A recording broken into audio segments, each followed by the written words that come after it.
Nounou Jobé connaît ce coin de savane comme sa poche.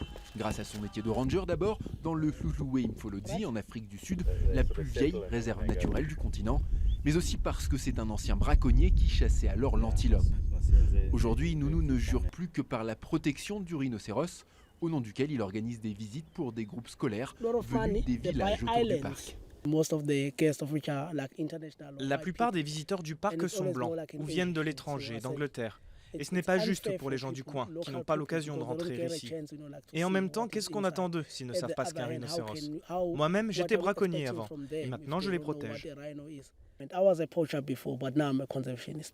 Rien qu'en 2017, plus de 1000 rhinocéros ont été braconnés en Afrique du Sud, dont un quart ici, dans la province du KwaZulu-Natal. Des chiffres dont Nounou se sert pour sensibiliser ce groupe de lycéens, le premier qui l'emmène sur les sentiers du parc. Maintenant, je veux en savoir plus sur les rhinos, parce que je ne les connaissais pas vraiment avant.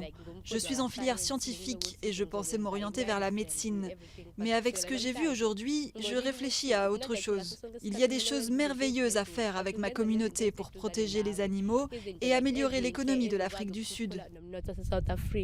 Pour se sentir encore plus proche de la terre qui les a vus grandir, lui et les rhinocéros qu'il aime tant, Nounou a raccroché ses bottes il y a 2 ans. Quand vous portez vos chaussures, vos pieds se ramollissent et vous vous affaiblissez. Mais dès que vous arrêtez de les porter, ce jour-là, alors vous gagnez autre chose. Et moi, je préfère ça. Je me sens connecté, ancré dans le sol, comme si je marchais dans les pas des rhinocéros.